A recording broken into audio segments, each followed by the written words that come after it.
Le Joker avec Joaquin Phoenix est toujours considéré comme l'une des interprétations les plus captivantes de ce personnage.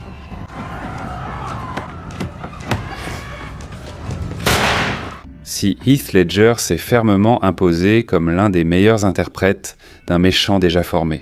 Maintenant, je souris toujours. Tu aimes te battre. Ce film avec Phoenix raconte parfaitement la transformation d'un homme au départ inoffensif en antagoniste culte. Pourriez-vous demander au docteur d'augmenter ma dose de médicaments ?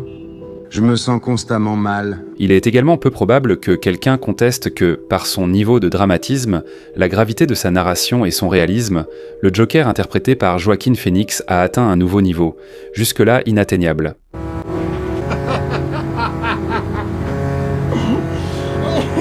Le film aborde des thèmes très sérieux et actuels, qui poussent les spectateurs à réfléchir et à voir l'histoire du Joker sous un nouvel angle. Est-ce que c'est moi le problème, ou est-ce le monde entier qui devient fou ? Si le Joker interprété par Heath Ledger s'intègre naturellement dans l'univers des super-héros, le personnage de Joaquin Phoenix se démarque nettement. J'ai l'impression que si l'on retirait du film toute mention du Joker et de la famille Wayne, il pourrait devenir un thriller psychologique indépendant, sans aucun lien avec le genre des super-héros. Tout ce que j'ai, ce sont des pensées négatives. Le Joker est un anti-héros.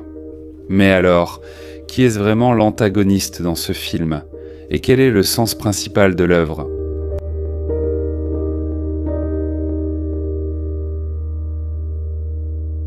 Ce qui m'a intrigué dès les premières minutes du film, c'est les ordures.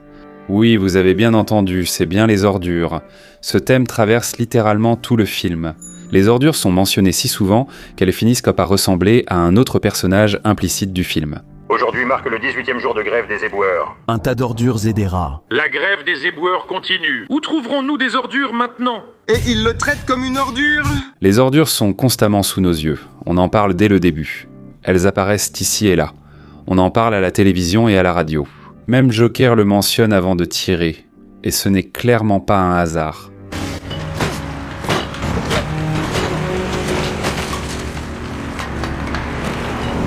Et plus je réfléchissais aux ordures, plus leur importance clé pour révéler le personnage me devenait évidente. Le réalisateur n'a pas pu ajouter des dizaines de références aux ordures simplement par hasard, sans aucune signification. Mais avant de comprendre quelle est sa signification dans le film, il faut revenir au tout début, au Joker de Heath Ledger.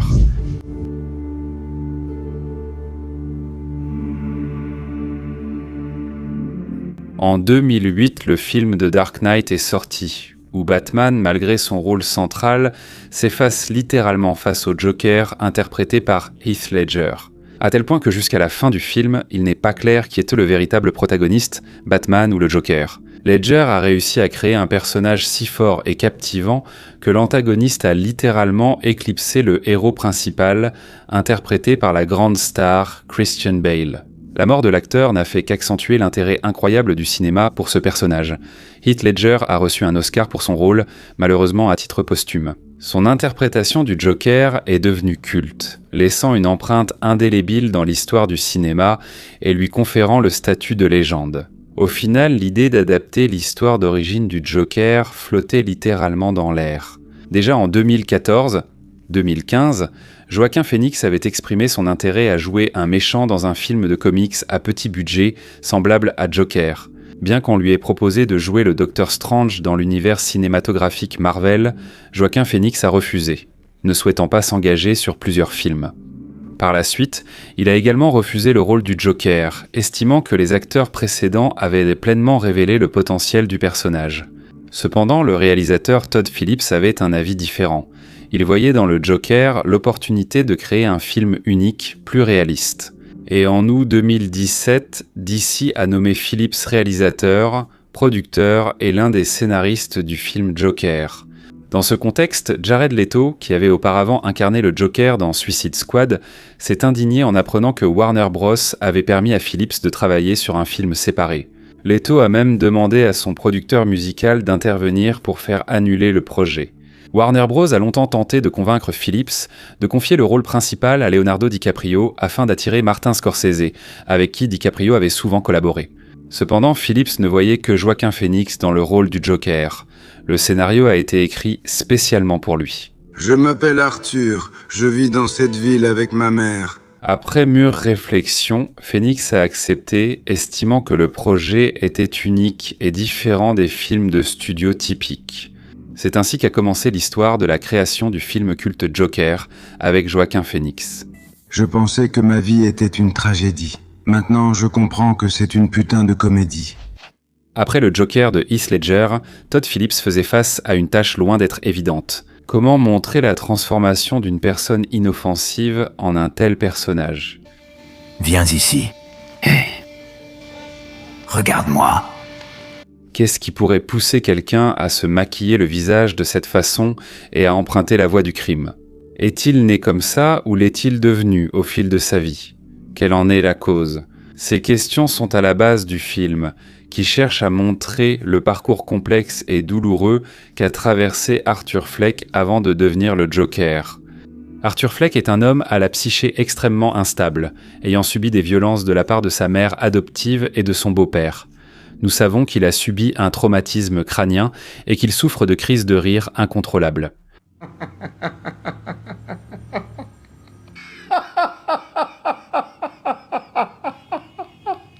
Arthur Fleck est ce qu'on appelle un narrateur peu fiable, et de nombreux événements du film peuvent être ses inventions, ses fantasmes ou ses hallucinations. Mais en réalité, la question de savoir si ces événements ont été inventés par Arthur alors qu'il était à l'asile, ou s'ils se sont réellement produits, n'est pas si importante. Les deux versions ont un sens similaire. Chacune d'elles montre la tragédie d'un homme dont la vie a sombré dans le chaos et la folie. Je penche pour l'idée qu'une partie de ces événements est certainement le fruit de son imagination. Par exemple, la scène où son collègue de travail lui offre simplement un pistolet. Tiens, c'est pour toi. Tu dois te protéger. Ou des passages soudains de l'écran de télévision directement au plateau.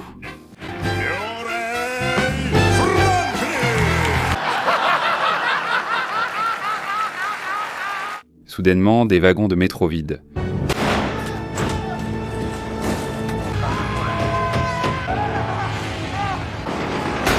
Et bien sûr, sa relation avec sa voisine.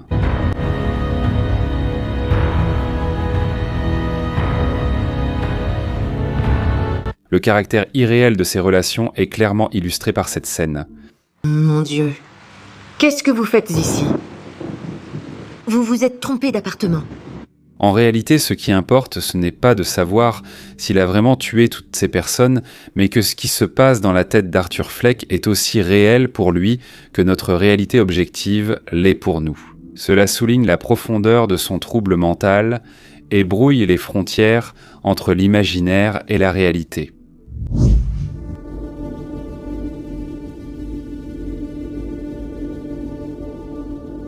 Au début de la vidéo, j'ai mentionné que les nombreuses références au problème des ordures jouent un rôle important dans le film. Les ordures envahissent le film, ce qui n'est pas un hasard. Avant le coup de feu lors du talk show, Arthur Fleck pose une question clé. Qu'obtiens-tu si tu mélanges un solitaire mentalement malade avec une société qui l'ignore et le traite comme une ordure ? Qu'obtiens-tu si tu mélanges un solitaire mentalement malade avec une société qui l'ignore et le traite comme une ordure ? Et on nous parle du problème lié à la grève des éboueurs dès le début du film. Aujourd'hui marque le 18e jour de grève des éboueurs. Chaque jour, 10 000 tonnes de déchets s'accumulent dans les rues. Ce sont littéralement les premiers mots du film. Édouard Ouroun, chef du département de la santé, a déclaré l'état d'urgence pour la première fois depuis des années.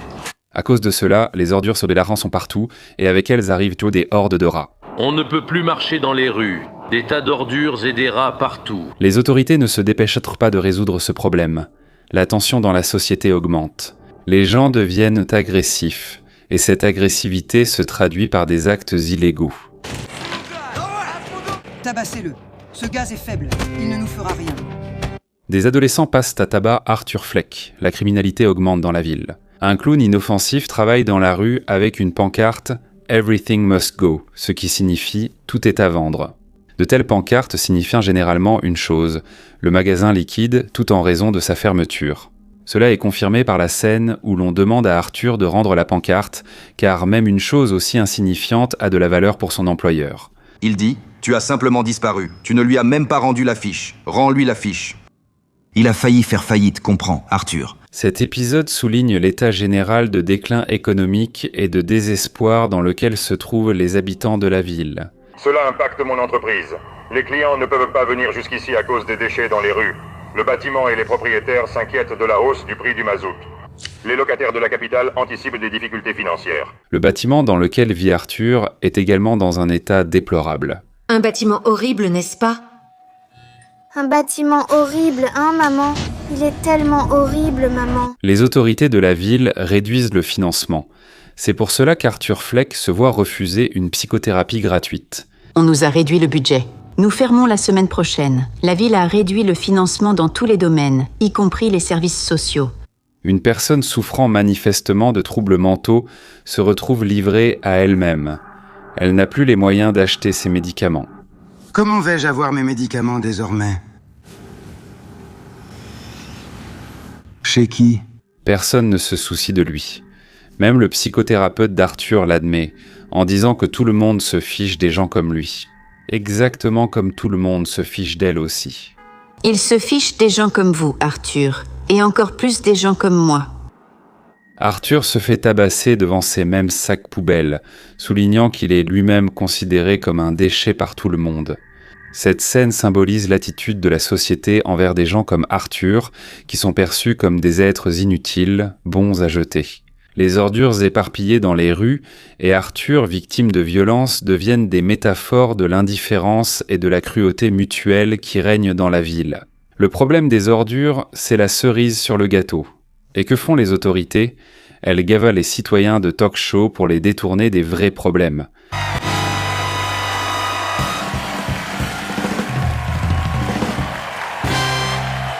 Apparemment, ces gens-là, dans leur studio confortable, n'ont aucun souci. Et pendant que les citoyens ferment leurs magasins, souffrent de la criminalité et croulent sous les ordures, eux, ils plaisantent et rient de tout ça. Vous avez tous entendu parler des super rats ici à Gotham. Le maire a dit qu'il avait une solution. Vous êtes prêts? Des super chats. Mais Murray, en fait, n'est qu'un employé salarié. Il y a des figures bien plus influentes dans la ville. Oui, c'est moi. Qu'est-ce qu'il y a?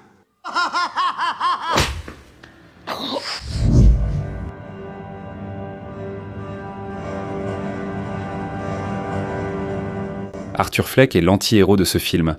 Mais alors, qui est-ce le véritable antagoniste? À première vue, ce n'est pas évident, mais c'est nul autre que Thomas Wayne. Tu as besoin de quelque chose? Tu veux un autographe ou quoi? Non. C'est justement un milliardaire qui a les ressources et les moyens de résoudre les problèmes des citoyens ordinaires.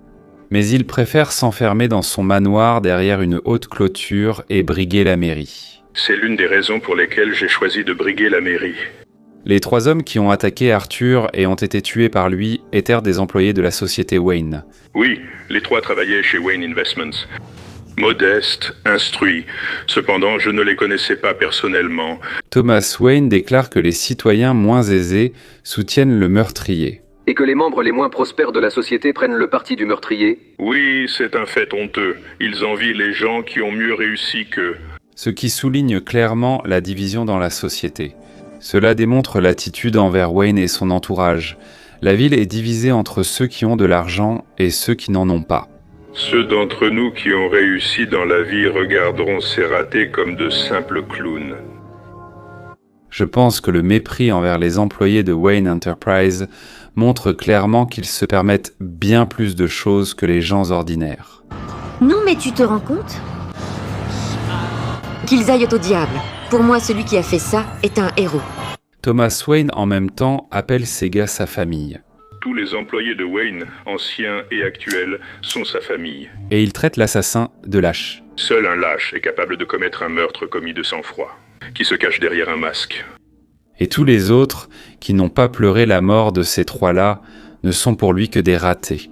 Des déchets, ce qui souligne encore une fois l'énorme fossé social entre les puissants et les citoyens ordinaires.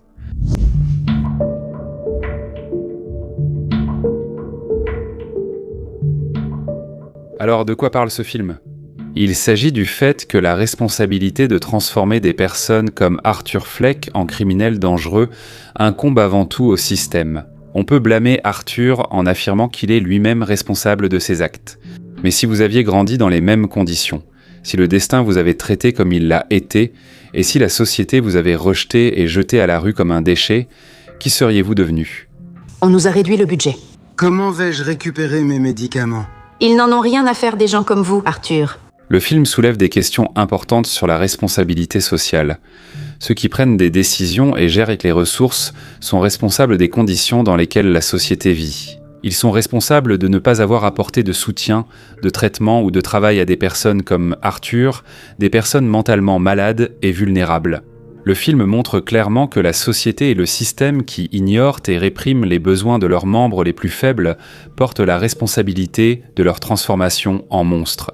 Le système d'indifférence et d'inégalité sociale a créé le Joker, et cela est bien visible dans l'un des plans du film. La tension monte. Le maire Stokes a appelé les habitants au calme. Émeute. Arthur, rejeté de tous et abattu, est allongé sur le lit, incarnant tous ces gens que le système a jetés comme des déchets inutiles. Sur le sol à côté de lui se trouve un journal avec le titre « Tuer les riches », un nouveau mouvement, symbolisant l'aspiration de la société à rétablir la justice par la force. Tuer les riches, tuer Thomas Wayne, voilà l'objectif, tuer tout le système. Et à côté du lit, il y a une arme, il suffit juste de tendre la main pour l'attraper. Ce plan souligne comment le désespoir et l'absence d'issue poussent les gens à prendre des mesures extrêmes.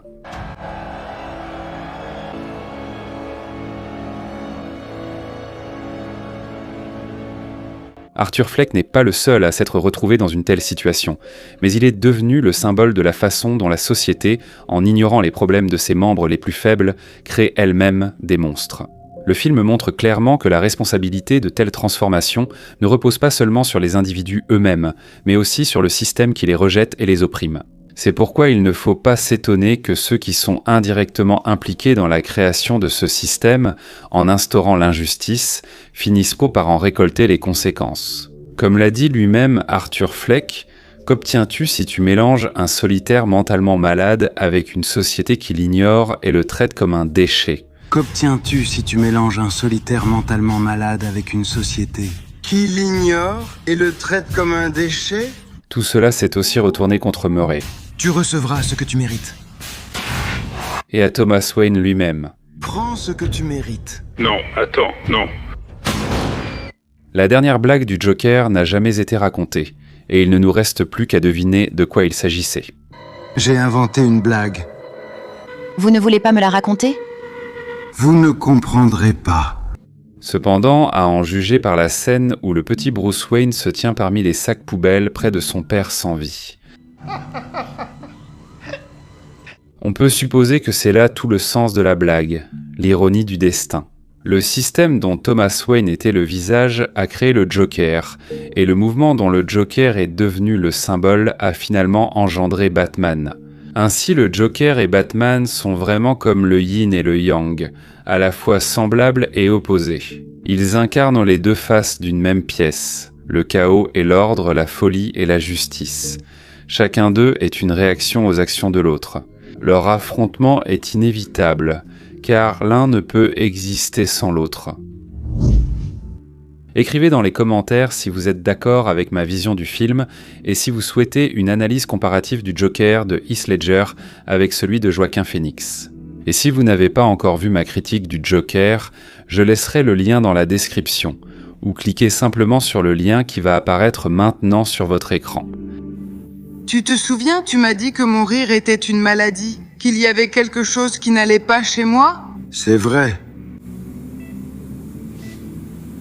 C'est le vrai moi.